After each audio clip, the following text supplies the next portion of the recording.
আর জান্নাতে হবে। এখন নবীর সুন্নাত আমাদের ভালো লাগে না।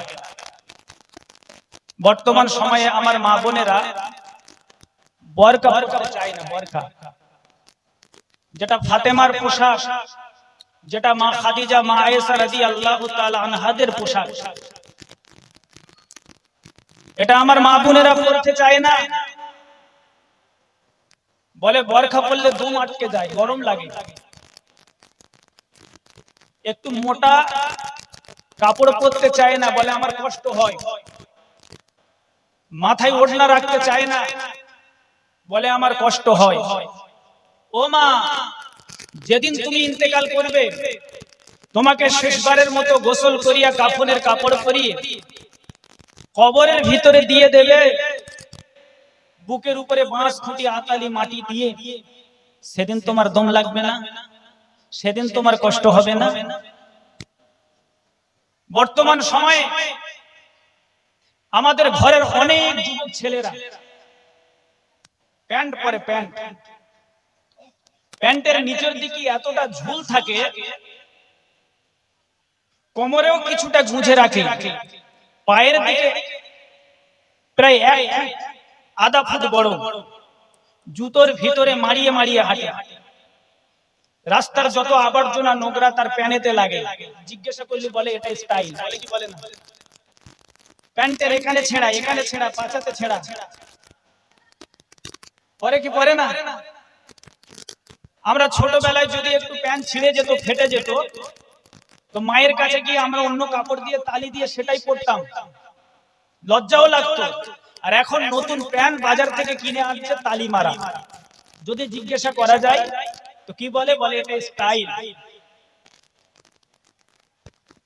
রাস্তাতে হাঁটছে, এত বড় প্যান্ট, মনে হচ্ছে রাস্তা ঝাঁট দিচ্ছে। আমাদের মুখ্যমন্ত্রী ও রাস্তা ঝাঁট দেওয়ার চাকরি দিয়েছে। যদি জিজ্ঞাসা করা যায় তো বলে স্টাইল। আমার আব্বা জান, আজ যদি আমাদের ভিতরে নবীর আদর্শ থাকতো, আজ যদি আমাদের ভিতরে নবীর সুন্নাত থাকতো, বাবা, মুসলমান যদি মাথায় টুপি লাগাতো, মুসলমান যদি মুখে লম্বা দাড়ি রাখতো, মুসলমান যদি আল্লাহর নবীর সুন্নাত মোতাবেক লম্বা জামা গায়ে দিত, সব মুসলমানেরা যদি আল্লাহর নবীর সুন্নাতকে মেনে চলতো, নাজিরপুর এলাকার সমস্ত মুসলমানেরা যদি সুন্নাত মোতাবেক চলতো, মাথায় টুপি দিত, লম্বা জামা গায়ে দিত, হাটের সময় যখন বাজারের ভিতরে হাটে আসতো, মুসলমানদেরকে দেখে একবারে বোঝা যেত।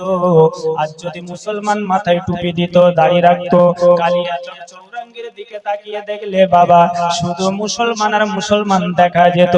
কিন্তু বর্তমান সময়ে আমরা মুসলমান, নবীর আদর্শ আমরা সবাই মানতে পারি না, মাথায় সবাই টুপি দিতে পারি না, কোরআনের শিক্ষাটা করতে পারি না, হাদিসের শিক্ষাটা করতে পারি না, মুখে লম্বা দাড়ি রাখতে পারি না, গায়েতে লম্বা জামা দিতে পারি না, যার জন্য করে চতুর্দিক থেকে হিংসুকেরা আমাদের উপরে উঠে পড়ে লেগেছে।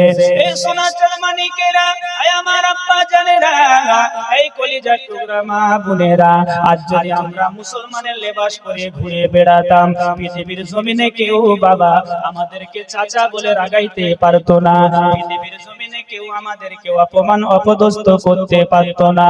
আমার আব্বা জানেরা, বর্তমান সময়ে যদি কোনো মানুষকে বলি চাচা তুমি মাথাতে টুপি পরো, আমার মতো মুখেতে দাঁড়িয়ে রাখো, লম্বা জামা গায়ে দাও, চাচা উল্টে হয়তো প্রশ্ন করবে, মাওলানা তোমরা আলেম মানুষ, কোরআনের শিক্ষা করেছো, হাদিসের শিক্ষা করেছো, মাথায় টুপি তোমাদের জন্য মানাইবে, মুখে লম্বা দাড়ি তোমাদের জন্য মানাইবে, লম্বা জামা তোমাদের জন্য মানাইবে, কিন্তু আমাদের জন্য ওই পোশাকটা মানাইবে না।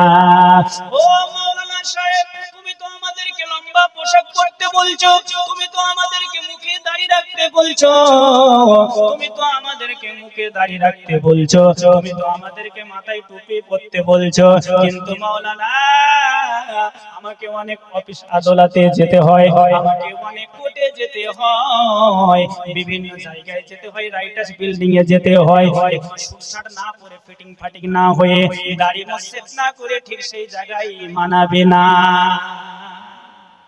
এরকম অনেকে বলে কি বলে বলে তোমরা মাওলানা মানুষ, তোমাদের দেশ ঠিক আছে, কিন্তু আমরা আম পাবলিক, ওই পোশাকে আমাদেরকে মানা